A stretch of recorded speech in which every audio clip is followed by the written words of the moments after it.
오늘서부터 고린도전서, 고린도후서, 고린도 교회 이야기가 시작이 됩니다.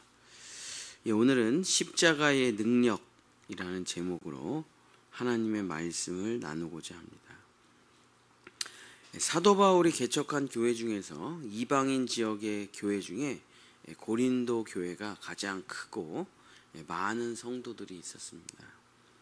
이 고린도라는 도시가 이제 완전히 멸망했다가 로마가 세계를 지배하면서부터 이 고린도가 동양과 서양이 만나는 그 가운데에 있는 지역이기 때문에 이제 지중해 무역의 중심으로 로마가 이 고린도를 재건하면서 이 고린도 교회가 고린도가 이제 신도시가 탄생한 것, 계획적 무역 신도시가 탄생하게 된 것이죠. 그래서 돈을 벌고 성공하고 싶고 잘 살고 싶은 수많은 각계각층의 많은 사람들이 고린도라는 돈과 먹을 것이 풍부한 유통의 메카, 이 고린도라는 도시로 몰려들기 시작했습니다. 바울이 여기서 이 고린도라는 곳에서 가장 오랫동안 1년 6개월 동안 머물면서 십자가의 복음을 전하고 고린도 지역에 큰 교회가 세워졌습니다. 다양히 이제 교회가 크고 다양한 사람들이 함께 있었기 때문에 이제 교회가 아주 시끄러운 일들이 많았습니다. 고린도 교회에. 그래서 교회에 여러 가지 갈등과 시끄러운 일들이 많았는데 이제 앞으로 쭉 나오겠지만 교회 내 제일 큰 문제는 교회 내에서 서로 파가 나누어져서 성도들끼리 싸우는 것이 가장 큰 문제였고, 그래서 이제 맨날 성도들끼리 세상 법정에 가서 고소 고발하고 싸우는 일이 많았고, 또 일상생활에 거기가 이제 계획 신도시면서 뭐 돈이 많으니까 당연히 뭐 별의별 게 많겠죠. 술집, 뭐 창녀촌, 그래서 고린도 교회의 그 일상의 타락의 문제가 심각했습니다. 그래서 성적인 타락, 동성연애, 술 취함, 도둑질, 심지어는 교회 내에 근친상 간의 문제까지 있었죠. 또 고린도 교회는 이혼의 문제가 너무 심각해가지고 이혼의 문제가 많았고, 또 우상 숭배도 너무 심했고, 또 교회 직분의 문제, 또 여자 성도들끼리 서로 여러 가지 문제들, 또 성찬의 문제, 또 서로 은사들 가지고 서로 방언의 문제니 예언의 문제니 이런 게 너무 많았고, 또 교리 문제로도 너무 심각하게 싸웠고, 왜냐하면 그리스 로마 철학의 중심에 십자가와 부활이라는 개념이 없었기 때문에 교리 문제로도 너무 많이 싸웠죠. 그래서 이제 고린도 교회 하면 정말 머리 아프고 시끄러운 교회인데, 사도 바울이 이제 이 다른 지역에서 복음을 전하면서 고린도 교회가 어렵다는 이야기를 많이 듣고, 고린도 교회에 정말 그 어려운 문제에 대한 해결책으로 편지들을 계속 쓰는데, 고린도전서, 고린도후서. 사도 바울이 이런 교회 내 갈등과 문제들을 어떻게 풀어드리는지 이제 잘 살펴보면서 교회가 그러니까 사람들은 이제 교회가 아무 문제가 없을 거라고 생각하거든요. 또 교회 사람들끼리는 서로 사랑하고 잘 지낼 거라고 생각하는데 그렇지 않습니다. 교회가 일반적인 공동체보다는 교회가 훨씬 더 문제가 많습니다. 왜냐하면 일반적인 공동체는 이속이라는 게 있어요. 이속. 그러니까 여러분도 이제 직장 생활을 하지만 직장 생활을 하면 99% 거의 다 참습니다. 왜냐하면 돈을 받으니까. 그러니까 내가 대가가 주어지기 때문에 사장님이 뭐라고 하던 직장 동료들이 뭐라고 하던 대충 다 참죠. 왜냐하면 참아야 월급을 받고 먹고 사니까. 또 장사하는 사람도 또 저 별의별 손님이 많죠. 막 진짜 기분 나쁘게 하는 진상 손님들 많죠. 그러나 다 참죠. 왜냐하면 돈을 벌어야 되니까. 또 우리가 사회생활을 하면 웬만한 거 그냥 다 참습니다. 왜냐하면 가족들을 먹여 살려야 되고, 또 나도 그만한 보상이 주어지니까 대충 다 참습니다. 근데 교회가 왜 이렇게 시끄럽고 문제가 많으냐? 왜냐하면 교회는 순수 자원봉사단체랑 비슷한 구조를 가지고 있어요. 교회에서 무슨 뭐 돈을 주거나 교회에서 뭘 혜택을 주거나 이런 게 없이 정말 오직 그 예수님을 사랑하는 마음으로 어떻게 보면 이제 순수한 자발적인 헌신으로 자발적인 수고로 모여 있는 공동체이기 때문에 서로 약간의 문제가 터져도 또 서로 간에 마음 상하는 일이 딱 생겨도 직장 생활에서 참을 수 있는 인내력에 진짜 100분의 1도 없어요. 왜냐하면 굳이 내가 참아야 될 이유가 없죠.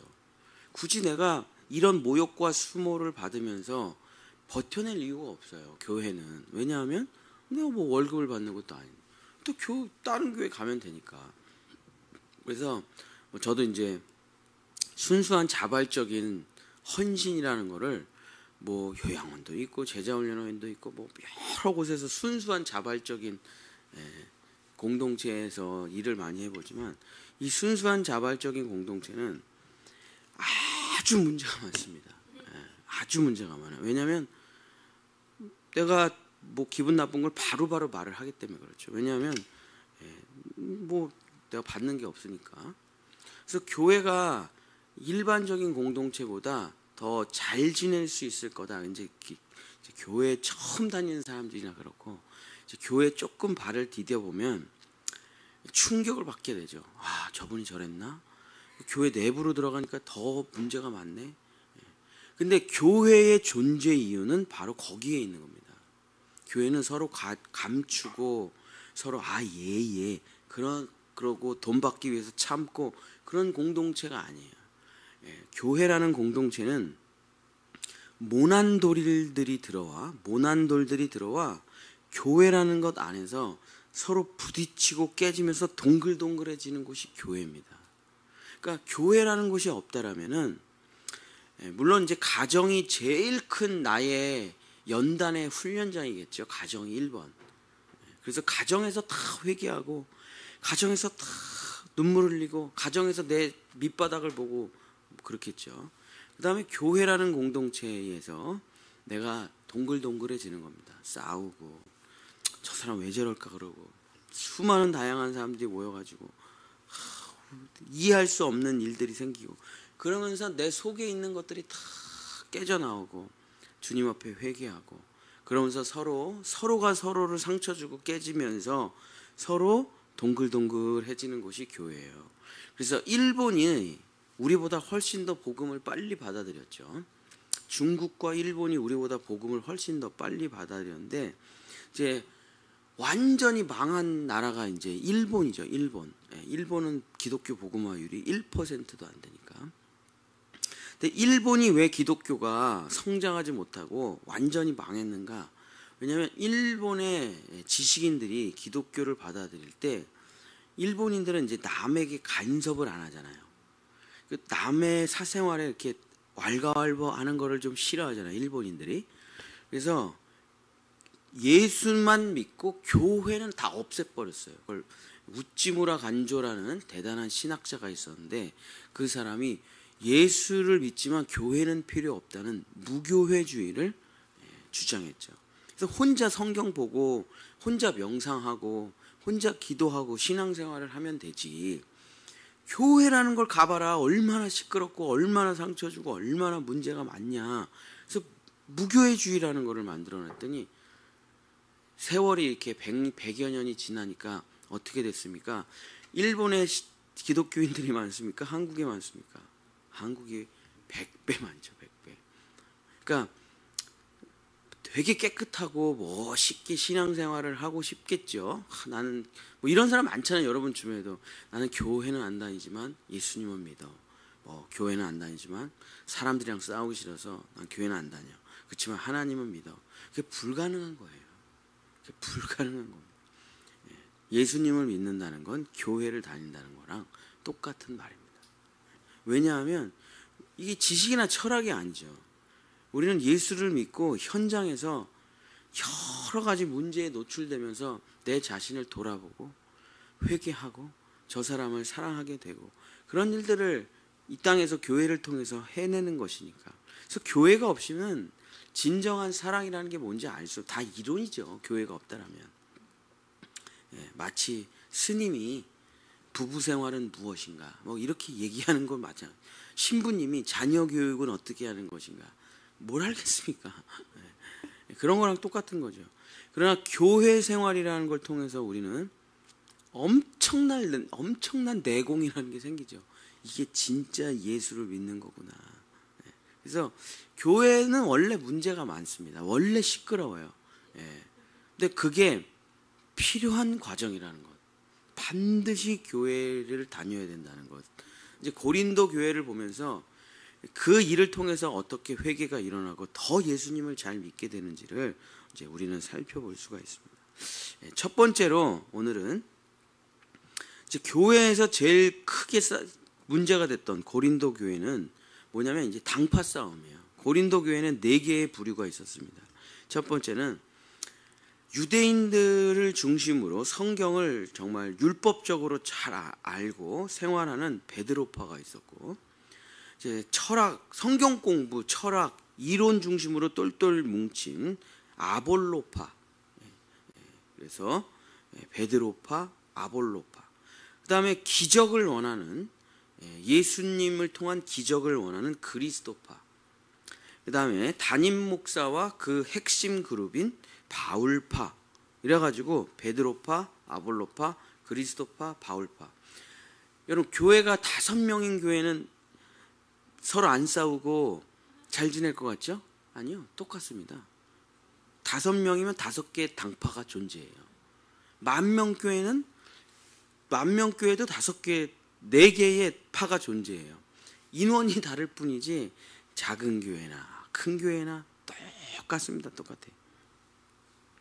그래서 왜냐하면 그 인간이라는 게 그런 기본적인 성향을 갖고 있잖아요. 우리가 다 다르게 태어났지만 MBTI를 해보면 16개 그룹으로 싹 나눠지고, 뭐 우리가 다 다르게 태어났지만 팔체질로 나누면 싹 나눠지고, 그렇죠? 카테고리 나누면 다 나눠지게 된다니까요. 다 그렇잖아요. 성경 공부를 원하는 사람들이 있고, 기적을 원하는 사람들이 있고, 담임 목사나 교회 성장을 원하는 사람들이 있고, 좀 착하게 살아야 된다는 파가 있고, 뭐 어디 가나 다 똑같죠. 맨날 모여가지고 그냥 서로 죽도록 싸우는 거예요. 그래서 사도 바울이 그 당파 싸움의 문제를 이렇게 1장, 2장에서 이렇게 이야기합니다. 첫 번째, 우리들이 이게 제일 중요한 것 같아요. 교회 생활을 할 때는 이게 제일 중요한 것 같습니다. 첫 번째는 내가 잘나서 교회를 나온 게 아니라는 것이 우리 신앙생활의 제일 밑바닥에 항상 있어야죠. 우리가 어떻게 예수님께 부름을 받았느냐, 잘나서 받았느냐, 지식이 있어서 받았느냐, 돈이 있어서 받았느냐, 능력이 있어서 받은 게 아니라 제일 죄인 중에 괴수기 때문에, 제일 우리가 못났기 때문에, 우리가 제일 죄가 많아서 부름받았다는 것을 절대 잊어서는 안 된다. 예수 그리스도의 십자가 앞에서 우리는 자랑할 것이 없다. 이것이 1장 26절입니다. 고린도전서 1장 26절. 형제들아, 너희를 부르심을 보라. 육체를 따라 지혜로운 자가 많지 아니하며 능한 자가 많지 아니하며 문벌 좋은 자가 많지 아니하도다. 자, 우리가 교회라는 걸 다닌다는 것 자체가, 여러분, 우리 잘 나가고 돈 많고 지금 세상에서 인정받고 있잖아요. 절대 교회 안 다닙니다. 절대 교회를 다니지 않아요. 제가 어저께 그 친구 아버지가 돌아가셔가지고 장례식장에 늦게까지 있다 왔는데, 진짜 우리 몇 년 만에 처음 본 거야? 그때 5년 만에, 너 5년 만에 지금 처음 나타난 거래, 저한테. 그래서, 아, 그렇게 됐어? 그 옆에 있는 친구 어머니 돌아가셨을 때, 그 아버지구나. 아버지 돌아가셨을 때 그때 보고 5년 만이야 우리? 야, 벌써 세월이 그렇게 됐어? 근데 이제 친구들이 나이가, 이제 제 친구들이 다 75년생 9사학번들이니까 50이 됐죠. 그때 그 친구들이 이러더라고. 야, 너는 왜 우리 본한테 예수 믿으라고 안 했냐, 나보고. 내가, 야, 니네 믿을 것도 아니잖아. 그랬더니 친구들이 아니래. 이제는 뭔가 하나님의 능력이라는 게 막 필요하대. 근데 좀 미칠 것 같아. 사는 게 너무 힘들어가지고. 그래서 딴 교회 다녀. 우리 교회 오지 말고. 분당에 좋은 애들이 다 이제 분당 근처 사는데 수지, 용인, 분당. 그래서 그 좋은 교회 소개시켜 줄게. 우리 교회 오지만 니는 교회에서 담배 피지 말고. 네, 확실히 나이를 먹으니까 한계에 부딪히는 것 같아요. 친구들이. 그죠? 50이니까 직장도 불투명하고 벌어놓은 돈은 없고 부부 사이도 안 좋고 애들은 걔네들 일찍 결혼해요. 애들이 크고. 그렇습니다. 잘 나간다면 걔네들도 잘 나가던 시절이 있었죠. 그 일절 교회 얘기 안 하죠. 그러나 나이가 먹고 문제가 생기고 어려움이 생기니까 뭔가 나도 교회 다녀야 되는 거 아닌가? 이런 생각을 이제 좀 하나 봐요. 그렇습니다. 우리가 교회를 다니고 예수를 믿는다는 것은 남들보다 못나서 그런 거예요. 왜 제가 목사가 됐습니까? 평신도보다 하나님 보시기에 쟤는 평신도로 부름을 받으면은 교회를 새벽기도를 나가래가 아니에요. 제가 성경을 읽으래가 아니에요. 전 확신합니다. 확신해요. 제가 목회자가 된 것은 여러분보다 훌륭해서가 절대 아니에요. 여러분 평신도보다 더 악하게 살기 때문에 너는 평신도로는 예수님을 안 믿을 것 같다. 그런 애들이 목회자가 되는 거예요. 그러니까 더 겸손하게 살아야죠. 세상 사람들보다 우리가 더 악하기 때문에 더 죄가 많기 때문에 부름을 받은 겁니다. 우리가 어떻게 부름을 받았는지를 절대 잊지 말아야 상대방에 대한 좋은 생각을 가질 수가 있겠죠. 그래도 나보다는 너가 낫다. 자, 두 번째는 사도 바울이 서로 싸우고 있는 사람한테 고린도전서 1장 25절입니다. 고린도전서 1장 25절. 하나님의 어리석음이 사람보다 지혜롭고 하나님의 약하심이 사람보다 강하니라. 이거는 이제 복음의 정수기도 하죠. 그러니까 너의 생각, 너의 철학, 너의 계획은 하나님의 생각하고는 완전히 다르다. 제가 제 표현으로 하면 여러분이 생각하고 계획하고 이런 일이 벌어질 거야 라고 대충 그리는 게 있잖아요. 내가 이제 예수님을 믿으니까 요렇게 되겠지, 저렇게 되겠지, 요러한 일이 나한테도 일어나겠지 하고 대충 어느 정도는 상상하고 그런 믿음을 갖고 있거든요. 그런 일은 절대 일어나지 않습니다. 그런 일은 절대로 일어나지 않아요. 왜냐? 내가 생각한 대로 미래가 펼쳐진다면 하나님의 존재라는 것을 우리는 단 한순간도 느끼지 못합니다. 내가 생각한 것과 다른 세계가 펼쳐질 때 우리는 하나님은 살아계시구나 이렇게 느끼지요. 전혀 내 생각과 내 판단과 내 감정과 내 느낌과 다른 전혀 말도 안 되는 순종을 통해서 전혀 상상치도 못한 축복이 일어날 때 우리는 하나님은 살아계시다 이렇게 돼요. 그래서 우리가 신앙생활을 할 때 철칙은 뭐냐? 그냥 내 생각은 안 맞다고 생각하시면 됩니다. 일평생 그냥 내 생각은 되게 좋은 생각이고 되게 아이디어가 좋고 멋진 생각이라고 하더라도 이제 여러분이 그 생각을 교회에서 딱 꺼내놓으면 반드시 반대에 부딪힙니다. 그래서 우리 교회 이런 거 하면 좋지 않아? 이런 거 하면 괜찮을 것 같은데? 라고 여러분이 의견을 꺼내는 순간 반드시 100% 반대에 부딪혀요. 왜냐하면 다른 생각을 하는 사람들이 반드시 있으니까. 그때 그냥 접으세요. 그러고선 이렇게 이게 이제 신앙생활의 첫 출발입니다. 뭔가 아이디어를 꺼냈어요. 근데 사람들이 뜨뜻미지거나 반대를 한다 그러면 하나님이 말씀하셔가지고 그것을 하라 한 거는 당연히 해야죠. 그런 게 아니라 그냥 종이컵을 작은 걸로 살까요? 큰 걸로 살까요? 그냥 그런 이야기예요. 중요하지 않아요. 목숨을 건 얘기가 아니에요. 근데 새벽 기도 때 이렇게 큰 컵이 필요한가? 작은 컵을 사자. 저는 큰 컵이 나은 것 같아요. 작은 거는 홀짝홀짝 마시니까 두 분이면 어때? 그러면 작은 걸 사는 게 나을 것 같은데 저 사람은 큰 걸 사자 그러지. 굳이 이게 맨날 남아가지고 버리던데. 그럴 때 바로 접으십시오. 자기 생각을. 왜냐하면 접는 사람이 이기는 사람이에요. 왜냐하면 접으면 그 생각을 접으면 하나님이 아세요. 그 사람이 그 생각을 포기하기가 어렵다는 것을 하나님이 잘 아십니다. 하나님이 우리보다 우리 자신을 더 잘 아시니까. 그러면 그분을 띄워주고 그분을 높여주고 그분을 인정해 주시기 위해서 내가 나를 내려놓고 내가 내 생각을 접을 때 그때 하나님이 놀라운 역사를 일으키셔요. 그 순종 하나로 엄청난 걸 경험하시게 될 겁니다. 그러니까 부딪힐 때 마음속으로 이런 생각을 하시면 돼요. 찬스. 내가 누군가랑 부딪히고 누군가랑 생각이 다르고 누군가하고 언쟁이 생길 때 내 영혼은 찬스를 찾은 거예요. 왜냐? 내가 지면, 내가 내려놓으면, 내가 물러서면 나는 엄청난 축복을 받기 때문에 그래요. 그러니까 내가 이기면 찬스가 없어요. 그냥 내 아이디어가 성취가 되고 볼 때마다 내가 저걸 사기를 참 잘했네. 그런 보람은 있겠죠. 감동은 있겠죠. 그런 하나님의 역사는 경험할 수가 없습니다. 하나님의 역사는 내가 하나님보다 설마 하나님 그걸 알고 계시잖아요. 지금 왜 종이컵으로 싸우지? 근데 서로의 주장을 하나님이 알고 계세요.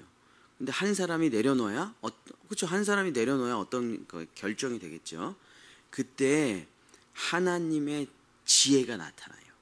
하나님이 강하심이 나타나는 겁니다.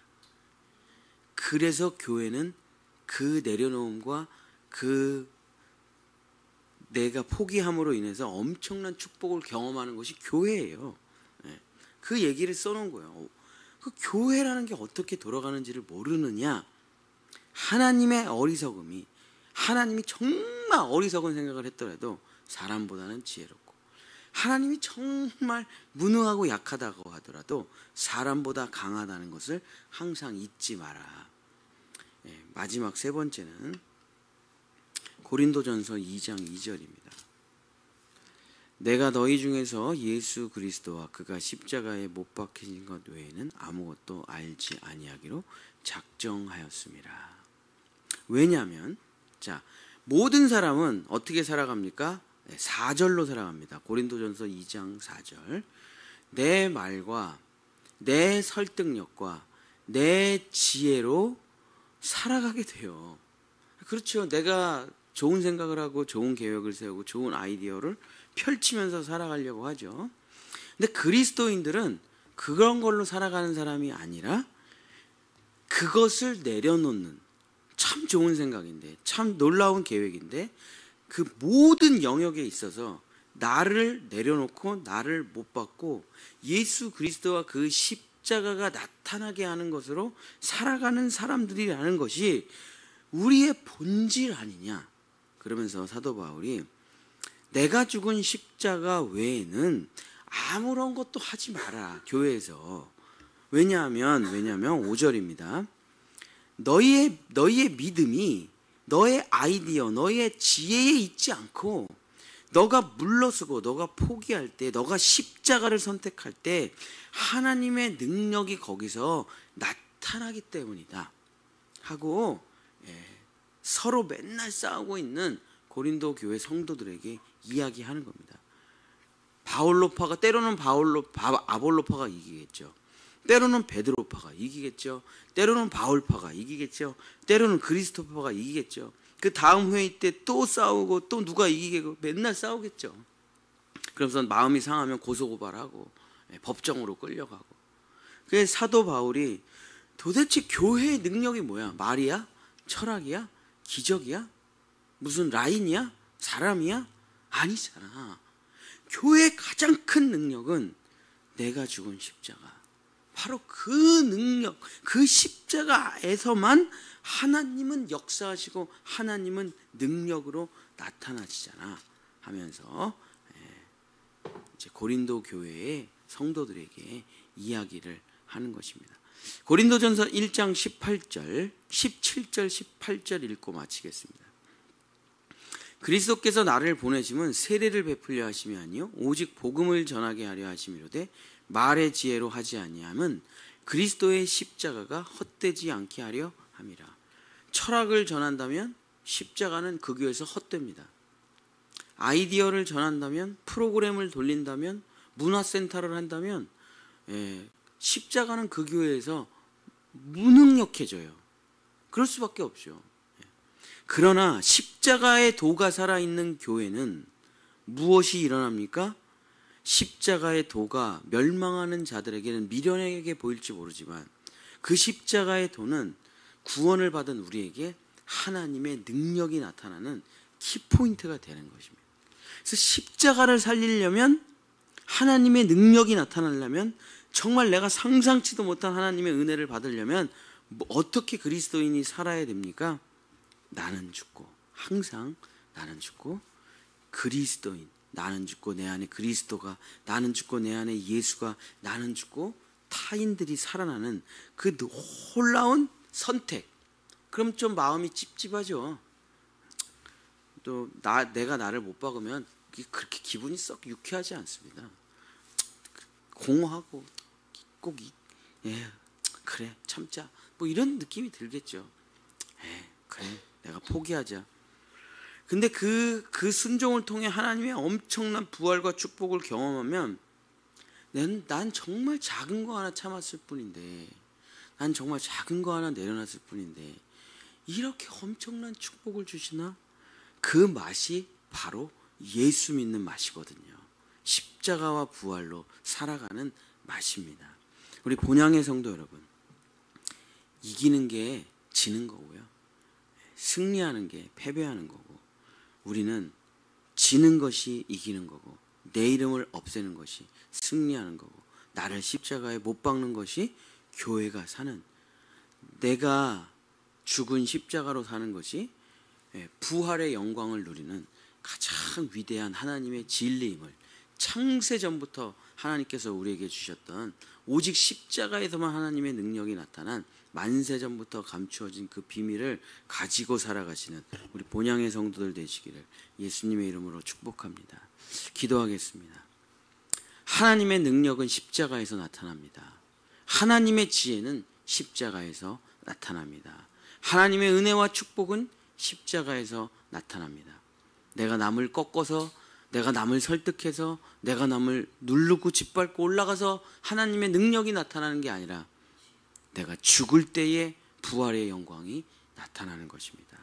주여, 우리가 예수를 믿게 된 여정을 생각해 봤을 때 주님은 죄인된 우리를 부르시고 그 십자가의 사랑으로 우리를 변화시켜 주셨다는 것을 잊지 말고, 우리가 타인을 대할 때도 내가 죄인 중에 괴수요, 주님은 나를 잘나서 부르신 것이 아니라 제일 못나서 부르셨다는 것을 기억하며 나는 죽고 예수 그리스도의 십자가로 살아서 정말 하나님의 능력을 날마다 경험하는 우리 본향의 성도들 될 수 있도록 축복하여 주시옵소서.